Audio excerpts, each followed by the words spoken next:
I've spent a lot of time and money on my business. Some of it was expensive, some of it was embarrassing, some of it was amazing, and some of it I was literally told to do. If you're building a business and you've ever felt busy but stuck, this video is for you. And if you're new here, hi, my name is Tori. I've been in business for 5 years and I grew my business with low ticket offers only to multi 6 figures solo.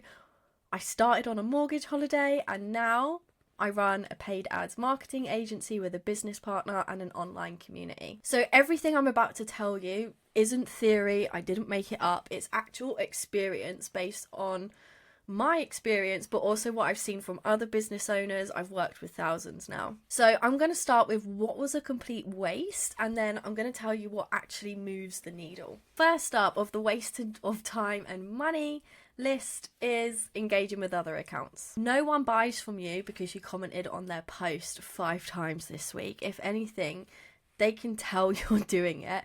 I have people engaging on my stuff all of the time, and I can tell when it's genuine or when someone's doing it just because they are bashing out their daily engagement. All you're doing here is wasting your time, which is valuable to you, right? Some people spend 30 minutes a day engaging with other accounts, and I just think there's way better things you could do in 30 minutes a day that will actually lead to a sale. Number 2 is faffing with logos and branding. Your logo will not sell your offer, period. Now, I'm not saying branding doesn't matter, it does matter, but obsessing over it earlier on, I find, is a lot of people just finding a way to procrastinate. Like, oh, I need to make my Canva post look a lot prettier before I post that, or, you know, I need to do this, need to do that, when really you're just distracting yourself from the work that you know you need to do. I didn't have a logo for 3 years, and I still grew my business to multi 6 figures. Of course, you don't want your brand to look terrible. That's not what I'm saying here. It doesn't have to be perfect either.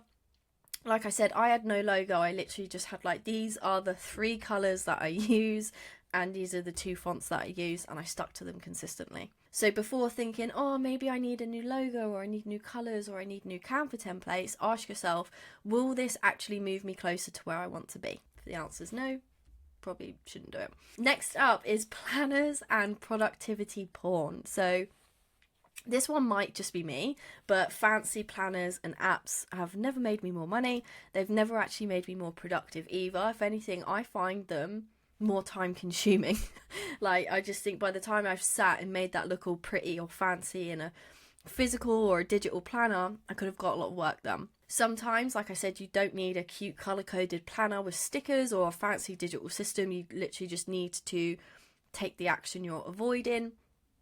Organisation feels really productive, but action is what is going to get you paid. Next up is too much learning and not enough action. So this one actually cost me real money. I joined a mastermind and I paid $15,000, which in the online space, spending that much money has been really normalized. And I kind of don't like that because people talk about it like it's not a big deal. It is a big deal. $15,000, like, you know, I don't have any children, but I can imagine if you're someone who has children, spending $15,000 on a mastermind instead of your children can probably feel like a really big deal. For some people, that's like a deposit for a home, not in south of England if you live here. But you get what I'm saying. It's been normalised to invest these big amounts of money when I think it's just crazy, in my opinion. Anyway, I joined this $15,000 mastermind thinking this is going to unlock a whole new level for me. It's so expensive. There must be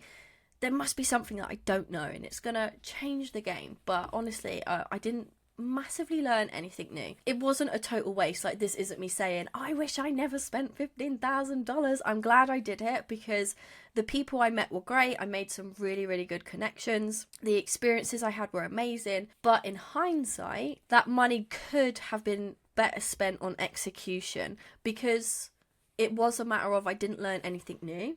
I just had to go and do the things that I did already know. And I see this all of the time. People jump from one mastermind to the next one or from group program to group program and don't end up anywhere different. And they're like, oh, the coach was bad or this was bad or that was bad. Yes, I'm not saying that's never the case. I've definitely been in those cases before. But implementation needs to happen too, and in the right places. So just to give an example, back in 2023, I ran a email list growth campaign. I was paying around 30 cents a subscriber, which was insane. So if I used that $15,000 instead, I could have added close to 40,000 people to my email list, which I already was generating consistent revenue from. So I would have gotten way more. So if I converted, say, even just 10% of those people, that would have been 4,000. I do sell low ticket. My current online community is only $11, but 11 times 4,000 is, I'm so bad at maths. Is that 44,000? I don't know. Anyway, $44,000 a month. I'm not saying that that plan would have absolutely gone that way, but in hindsight, I'm now looking at it like, wow, I could have invested that money in different ways. So again, I'm not saying never learn, never join a mastermind, a group program, a community, or anything like that. But action is what changes everything. So just make sure when you're investing that you're doing it in a place where you know you can be held accountable and supported with taking action as well, so that you're getting, you know, maybe a bit of personalized guidance as well, or templates to implement faster, people showing you updates in real time. Like I said, I'm always learning new things. I'm not against learning, but you want to make sure that you're taking action and not just consuming, because that is an expensive mistake, right? Now let's move on to what actually moved the needle for me. Number one is learning how to write content properly. One of the best uses of my time for sure. Now, this isn't just posting content. This is learning how to write good content. So it's understanding what makes people stop, what shifts their thinking, and what drives action from them. There's a huge difference between posting because you feel like you just need to post to stay visible, and posting because you believe in what you're saying and there's a reason behind it and you've got the system behind it to turn that into revenue for your business. Content isn't about posting more, it's about saying something that lands. So I would say learning how to write content was huge for me. And if you're wondering, well, how did you learn to write content? I was constantly reading other people's content, and if I had a moment where I was like, oh, fucking hell, that's me, I was like, oh, okay, so what did she just say? And I'd write it down.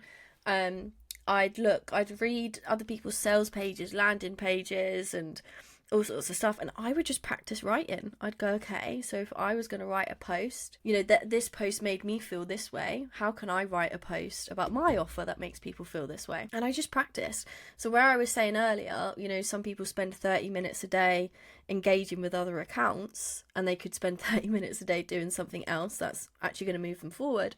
30 minutes a day writing, even if you don't end up posting it, just write and write and write. You'll get a lot better at it. Next is email marketing. It's so massively underused. It drives me insane. People obsess over social media and forget that the best conversions come from email. Email converts better. There's so many other reasons why, one of them being that your social media accounts could be taken down at any point if you've lost your audience, but if you have an email list, you've still got it.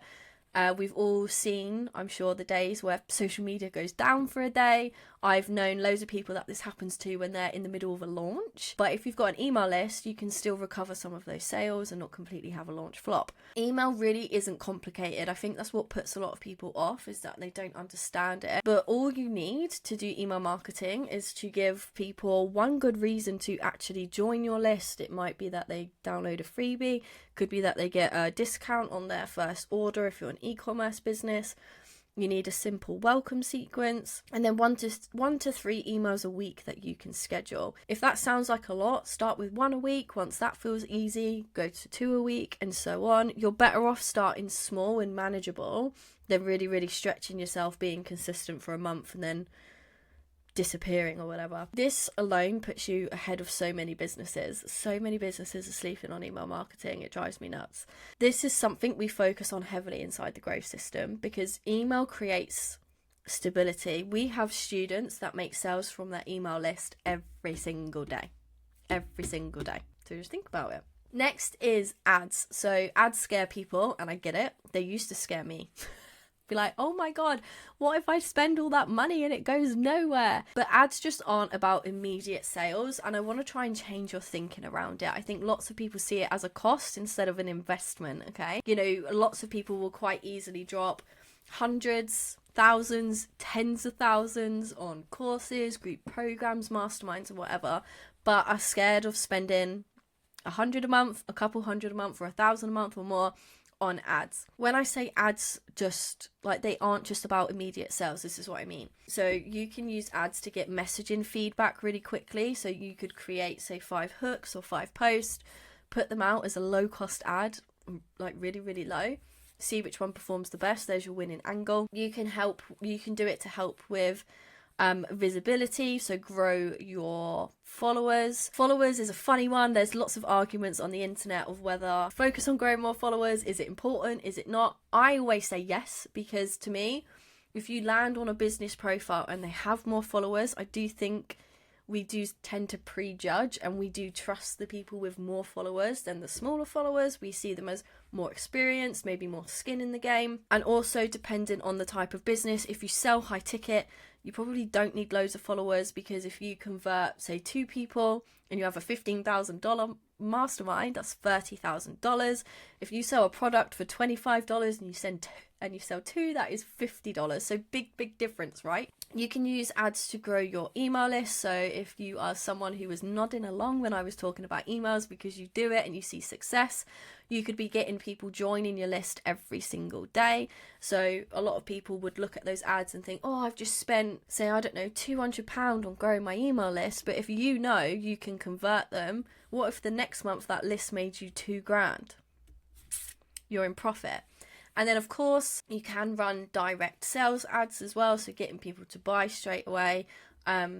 We do this, but if you are new to ads and it's scary, I would definitely start with like the visibility or the email list growth ones. You can do these super low budget, $3 a day, $5 a day, $10 a day. So you're not spending or investing a lot of money into it, but you're still getting a result. When ads are done properly, they fill your ecosystem consistently. We run ads for our clients behind the scenes, and we have multiple campaigns going on. We're constantly growing their followers, getting more people on their email list, applying for their programs and converting them. Ads don't replace organic, they accelerate. They basically put everything that's working for you on steroids. So like I said, you don't need a big budget to start. We have students inside of the growth system who are growing their followers with ads at just $3 a day. Next is networking. So every single one of our agency clients so far has come from word of mouth. We focused on relationships, and that's now why we're the first recommendation. When Lauren and I teamed up, it was never about let's go and do this as quickly as possible. It was let's make this sustainable and let's be the number one choice. By doing this, it's led to guest speaking, which means we have also signed clients from, gotten people to join our online community. It's led to podcast opportunities. I have some insane guests applying to be on my podcast. It's just unreal. It's also unlocked travel opportunities. My business partner Lauren went to Arizona, I think it was in October. She got invited to an event that she didn't have to pay for. She did have to pay for her flights and stuff, but it was an event full of 8-figure business owners. It was a huge opportunity that she was given. Just, yeah, lots of amazing connections as well. So I'm sure you've heard before, it's not what you know, it's who you know. I used to really roll my eyes at that, but now I really couldn't agree with it more. The people we know and we've met are the ones who have opened up a lot of doors for us, and we're super grateful for them. So don't underestimate the power of networking. You can go out and do this in person. You can find events local to you. You can even travel. I've been to events in Liverpool, London. When I was part of the mastermind, I went abroad. So you can really do it anywhere. And don't forget as well, you can do it online. You can join free communities, low cost communities, but just leverage talking to people and building relationships. You never know who you're talking to. I remember having a conversation with someone at an event, and it turns out she was responsible for taking Adidas digital. Like, that's mega. And I had no idea. She looked like a completely normal person. We were just having a drink and having a chat, and she was really fun to talk to, and we got on really well. I had no idea that she had all of these massive achievements. Next up, focusing on one core offer. So I used to think more offers meant more buyers, right? So like, surely if I have more options for people, then, I'm going to get more people coming in and buying. Couldn't have been more wrong. I was just chasing my tail every single month. The first 5-figure month that I had, and what's crazy is my first 5-figure month was actually a multi-5-figure month, is it happened when I doubled down on one offer. People still bought my other offers, so don't think like, oh, I want to sell my other stuff as well. If I just promote one offer, then this stuff won't sell. People will still go and buy your other offers. But what happened is my messaging became really clear and everything just felt a lot lighter and easier. This probably won't just improve your sales, but your well-being as well. When you're constantly bouncing between different things, not only do you sabotage your results, but you're sending yourself down the path of burnout, which you really, really don't want to go down, okay? Trust me, been there. Next, understanding your data. If you've been in my world and know a while, you will know I talk about this all the time. And you're probably thinking, here she goes. But your data is literally telling you what to do next. If something isn't working, the answer is there.